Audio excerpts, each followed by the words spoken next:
Hey, this is Mike Addis. Thanks for joining us today. We're going to talk about the numbers.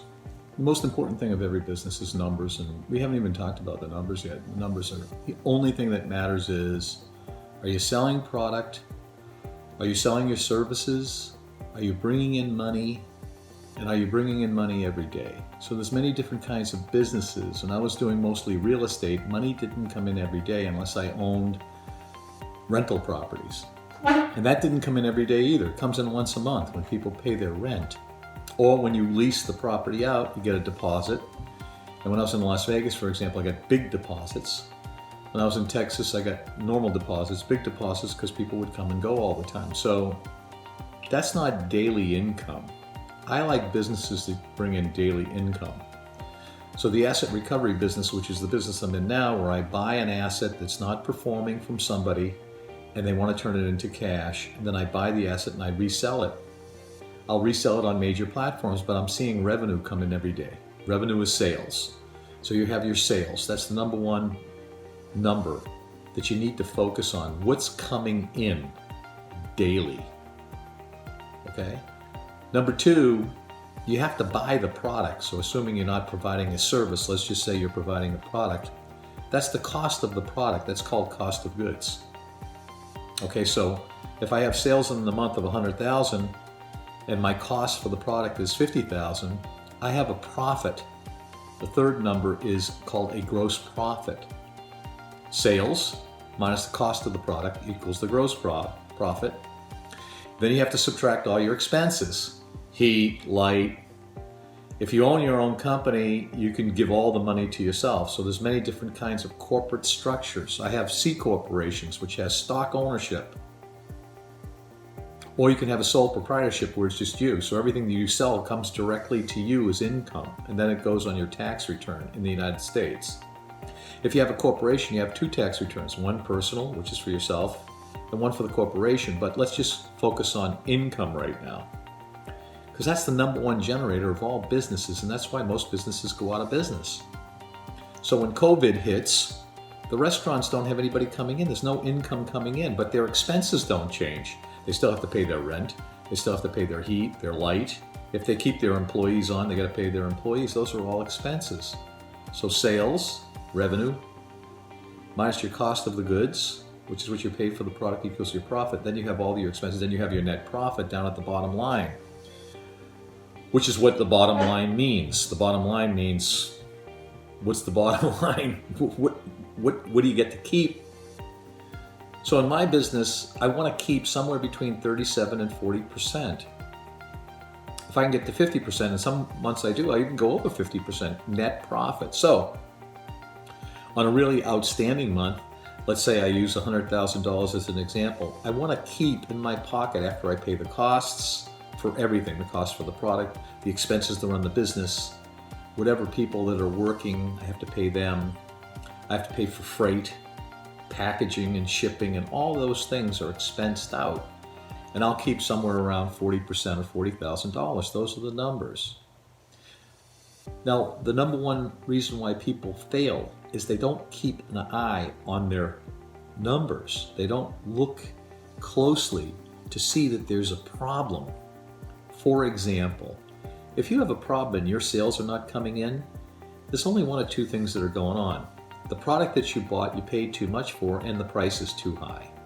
Those are usually the two factors. In a service business, which is extremely competitive business, so say you're a designer, you do web page designs, or you do thumbnail designs for YouTube or whatever. There's hundreds and hundreds of other people that provide the same type of service, and you're competing against softwares out there that you can do your own thumbnails, for example, which is those little pictures when you hit the video. Okay, so the service business is very, very extremely competitive because it's you against someone else. But in the business that I'm in primarily used technology, or you could be in used ladies' handbags or whatever business you decide you want to be in. You still have to keep an eye on those numbers. And those sales have to keep coming in, which means you have to keep your eye on your inventory and the sale price. If you paid too much for something, you got to get rid of the product right away. You say, I made a mistake. I'm going to dump the product now.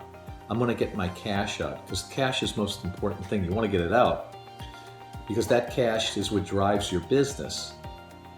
And you don't really need any more money outside of the business for yourself, only your basic needs.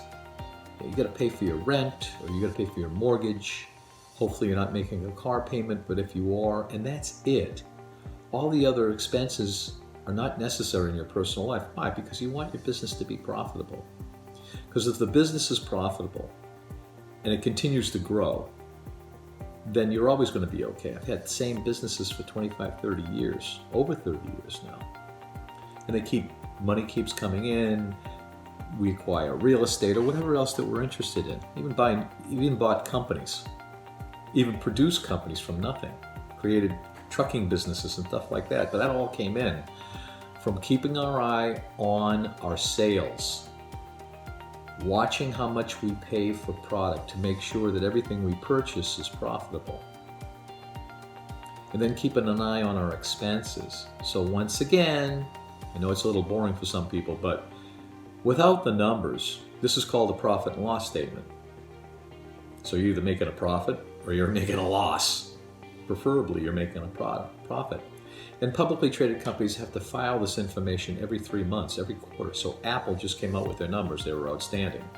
So because they're a publicly traded company and they have stock in Apple, then the stock went up dramatically.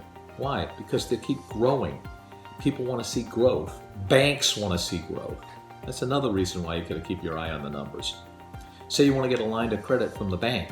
Say you want to get money from the Small Business Administration. What's the first thing they look at? They look at your income statement, how much money you're making. Now there's also other numbers called balance sheets. That's how much you own and that's how much you owe.